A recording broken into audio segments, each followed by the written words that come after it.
In the center is going to be the ideogram, and over here is where you're going to write any random thoughts. Now, whoever wants to participate now, we got a live target. I had Steve suggest grab something in the, pick something in the room. I don't even know it. So this is good because this blind target that can be verifiable. And this is one of the things. This is one of the hoops that they jump through when they're trying to prove this, because people say, "Oh, is it telepathy? Like I'm broadcasting out to you, all you right now." The target. I don't know what the target is, so he does. So either way, you get your paper like this, and when the ideogram drawing. Okay, how many here are familiar with automatic writing? Okay, the ideogram is essentially a type of automatic writing. So what you're doing, okay, you're essentially just allowing your pencil or pen to move itself. You're not really thinking. You're not trying to draw anything. You're just letting it move, while you're just taking notes of any thoughts that come into your head. So like right now, if you're tired or hungry, and you know you're tired or hungry, write "tired" on the AOL, the analytic overlay. Okay. If you know where it came from, oh, I left the iron on. Iron on. Analytic overlay. I'm seeing a lot of right angles. That's a random thought. Right angles, left side of the paper. Okay. And keep doing that, essentially.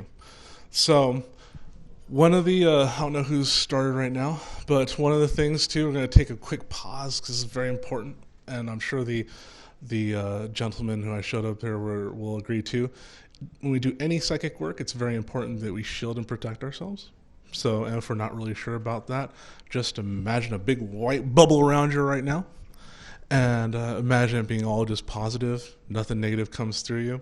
And the perceptions of the information that's coming to you is on the edge of that bubble, not into you. But you'll be able to perceive it as one solid eye, and it will come in concisely and clearly. So it's always important to shield, because this is the thing. You never necessarily know what's attached to the object that you're viewing. It's like, yeah, you might get a picture of the Golden Gate Bridge, but you know what? A lot of gnarly things have happened on there too, and you might see that. You might not just see the Golden Gate Bridge. So it's one of those things a lot of people don't tell you about this kind of work. It's kind of like what I say. It's sort of like, giving someone a machete and a backpack and saying, go out on the Amazon. You got everything you're ready for. Got it needed. So go ahead and take some time, and for those who are participating in the view, and even right now when you're hearing me talk, if you're hearing random thoughts come into your head, write those down. Anything. Don't judge it. Just write it down. And when you're not writing, yeah, question? Right now we have a target was selected by Steve, and if you need, and this is traditionally what's going to happen is you're given a target number. So everyone write this, who's participating, write this number down, and they're random. Even the target number is random. So the random target number is C78XY. So write that down. That's your target number right there. So you have something to focus on. That's your conscious focuser right there.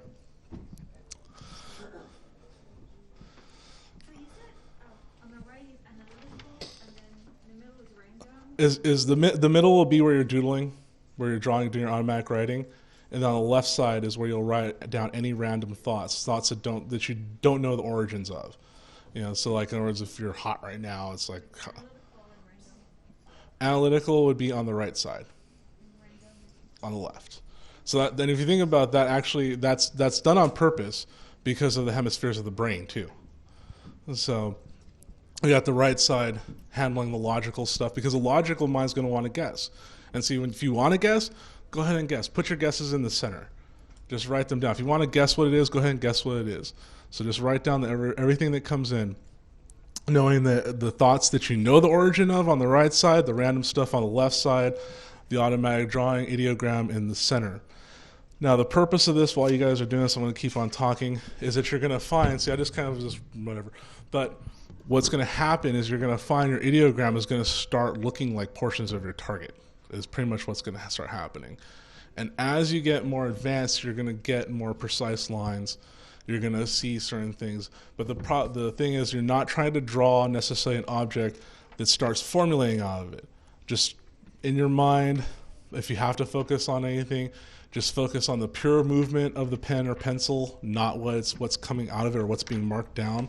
Because what you're trying to do is you're trying to tap into the portion of the mind that doesn't have to do with directly with logic, and trying to do that analytic overlay of trying to say what it is. What the purpose of the remote viewing protocols are is to gather more data.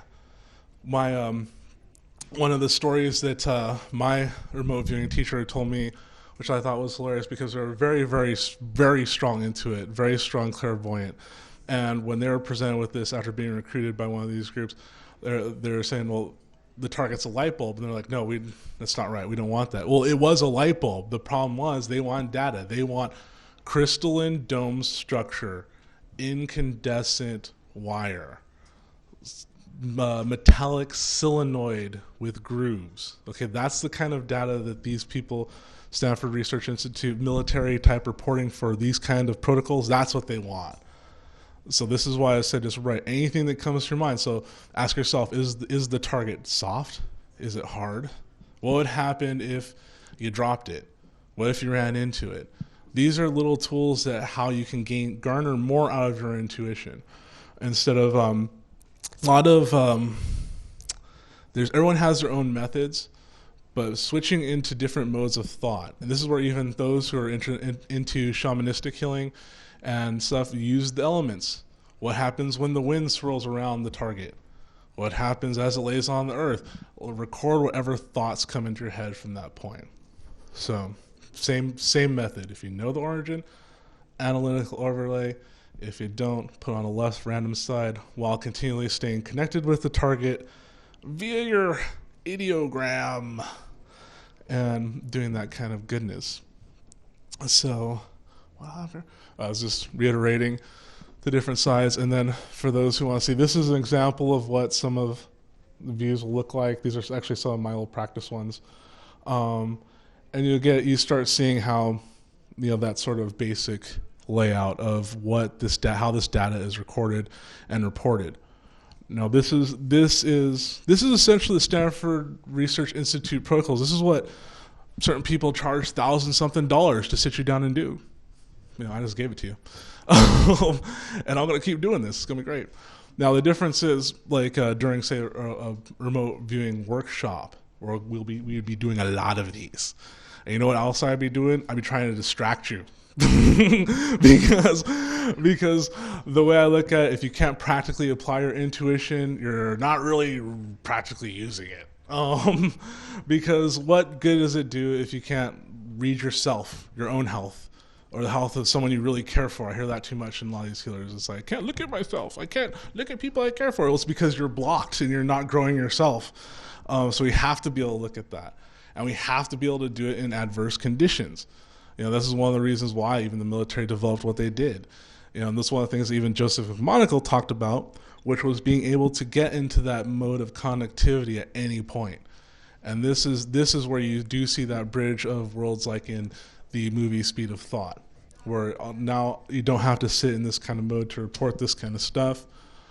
It's just on the fly out there. Now, how many of those people move from that program to the other one? Probably not many. It seems to me that you have a certain type of viewer who's going to be the SRI viewer, and then they grab certain people who are going to be more of the field operation kind of guys. Now, at the same time, I've heard some funny stories from people inside who this is remote viewing, right? It's in the name, but yet these people in the military will still feel the need to kind of send the viewer to Iraq to go view. It's like they don't have to be there. So, yeah, it's amazing. It's hilarious. And they probably aren't paid good. So you never hear too many good stories about retirement benefits from these black ops, do we? No. It just doesn't happen. So how are we doing on our views? Everyone feeling good there? We got those who are participating? All right, cool. We'll keep working on it. At the end of the thing, I'm going to go ahead and have Steve let us know what the target was. And we're almost at the end, though, right now, actually. So we pretty much are. So, but yeah, so that was a quick synopsis of some of the military applications of psychic function, including lucid dreaming and remote viewing.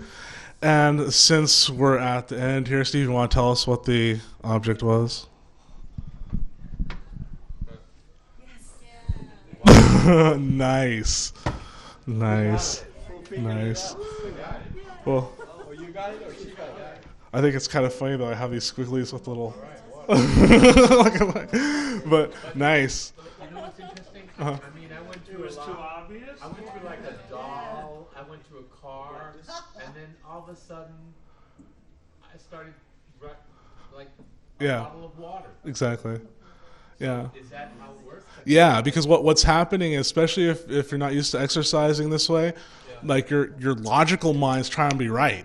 It's like, I know this, I want this, I'm going to do it this way. And even if it gets part of that psychic information, like I said, a car, maybe you psychically receive this contour and you're like, bumper, plastic curve, bumper. And that's one of the things that how our mind wants to work. So this is why you write all of those things out, or the guesses. Just write all the guesses out. See, because ultimately, like say if this was a military type operation, all of you are military viewers, what I would do is we would grab all of that information and we would analyze it and then look at it from like, okay, now how does this correlate with our operation right now? So like for instance, if we're trying to do an incursion into a building and we have 9 out of 15 viewers are seeing a bomb at a door. You know what I mean? We know probably a bomb at that door. Let's go to a different one. Or or even if they don't see the bomb at the door, but someone is seeing a bomb. So they're describing explosives while the other person describes a door and someone else just sees a hole in the wall. And then you start putting those pieces together. Oh, okay, so you have a bomb. See, this person's seeing a bomb. They're seeing a hole right here. They're seeing a door. We know they're on target. Let's not go through that. So that would be one of the ways that they do that. Or that's how you kind of do group or you manage a group of viewers by using that correlative data relating to the target. What's really interesting, I drew a doll and I just realized, and the water was right by this doll with glasses. That's you. Yes, I'm kind of dull, I brush my hair. I'm the dream guy. But yeah, and this. I just got that, the fact that you were by the water. That's cool. And that's the thing about remote viewing. Like no matter when, because it's like how much you've been doing it, you'll see interesting things. This is why it's important not to judge what's coming in. Just record it, because what happens is maybe you're seeing something that looks like a triangle, and you're like, oh wait, that's mountains. Like we said, oh, it's a car bumper, but actually it's the corner of this book. You know what I mean? So, and this is why those questions like, what does it feel like if it's dropped? What would happen if I ran into it? What does it burn? Is it soft? Is it hard? Is it cold? Is it hot? Things like that come into play, help you get on target. And what we would do, let's say you want to be disciplined about this, you would go back and review your viewing data, and you would see what was on target, what wasn't, and ask and remember what you're feeling, what was going on in your head when those came in, to help recognize that conductive state of psychic awareness. So now you know more of when you're on and when you're not. This tool, this is why I like showing it to people, is because this is a great tool for separating logical mind from intuitive mind, and learning to put them together to help focus your intention and application. So you know your own difference of what's coming from your own logical mind and what's coming from your own intuitive apparatus with more concise clarity. So doing this over and over and actually is a great tool to get to know yourself, because all of a sudden if you keep seeing the same things in AOL, well, you got got a problem in your day there. It's like, why am I so tired? Why am I always thinking about that person? Why is this always happening? So that's the other thing too, just on an interpersonal self-help level, how these protocols can actually help you, because it lets you know what's going on in your mind. It's a way to kind of self-evaluate. So I only have a few more minutes here. Does anyone else have any questions? So what you're saying is the fact that we can apply this, right, by just thinking about someone or someone's problem or something, and just start into this experience. Yeah, and you can use that to even say, look at your own body to see if you're feeling sick or you have a pain somewhere. You can use the same thing. Now, another word of caution: do not psychically break and enter. Okay, don't do that. If you feel the need to really find out what that guy or girl you're doing you're obsessing over, it's just don't, because Though we're talking about those the government remote viewers who are like, I was blocked by an angel. Don't believe in them. Don't care. But there it is. Yeah, same thing. There's going to be a snapback. Just kind of like you can try to keep being a burglar, something like that. Someone's going to catch you. And, spiritually when you do these things, yeah, you don't want to find out. So be responsible. Know that, recognize when it is your own neuroses that are going around and around obsessing about something, and when you're spiritually actually supposed to look at something. Because this is a big debate with viewers. It's like, does the view actually change the quantum reality by viewing it? Me personally, I think it does, because it creates a schism in the multiverse where you have that binary response. It did happen, it didn't happen. That represents one route, two route. So keep that in mind, even by viewing it, and especially those intuitives and who are experienced, they'll know when someone is viewing them. They'll know when someone is trying to look into them. It's kind of, think about like the reverse of that phone call from the friend. It's kind of like, yeah, I know someone's psychically thinking about me right now. It's not in a good way, or else I wouldn't care. You know what I mean? Or just whatever it is. So yeah, just a word of caution. So use it responsibly.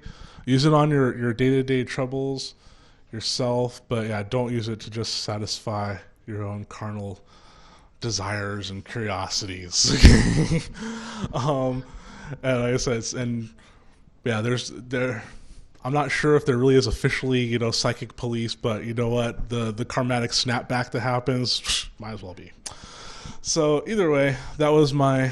So you're saying by doing these exercises, it is an exercise like you're exercising a muscle, Mm-hmm. and your talents could get better. Oh, absolutely, yeah, absolutely. And what will happen? Oh, I'm sorry. I just said, yeah. If we do these protocols and practice them, that our talents will increase and basically get honed. And yeah, they will. And you'll see that this actually will increase your effectiveness in whatever other modalities you do too, including Reiki, whatever else, because of recognizing that psychically conductive state versus the analytically overlaid state. Yeah. What is the display on the table? Is that connected with you? That's the next speaker. Okay, all right. But He's coming. it's but good stuff. Great source. So The most dangerous one is coming.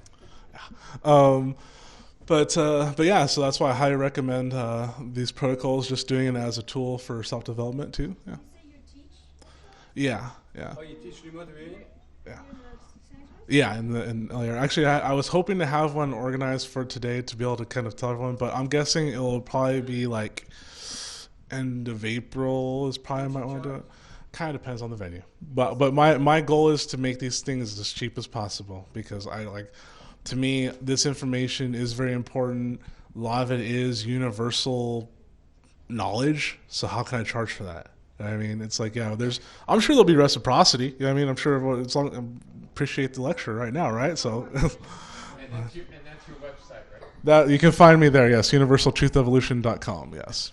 Yeah, when I do have a show, so we talk about different subjects, including these, and yeah, you can find me there. And like Thunder was saying, here's some of our technology, the Orgonite that was up there.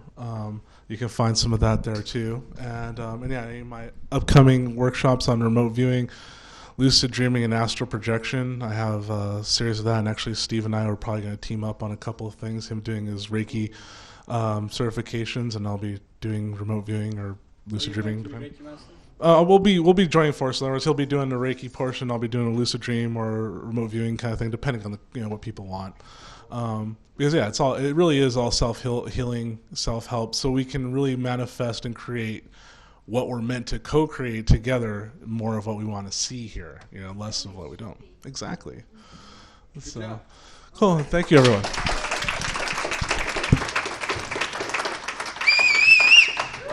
Jerry Avalos, Calling all Bobs. Where's that Bob? America's best remote viewer. Calling Bob. All right. Calling Bob. Let me go ahead and change out this. All right. Da da da da da. How How the other audience doing? Where'd you go? Can you pull it more? You're almost there. Wow.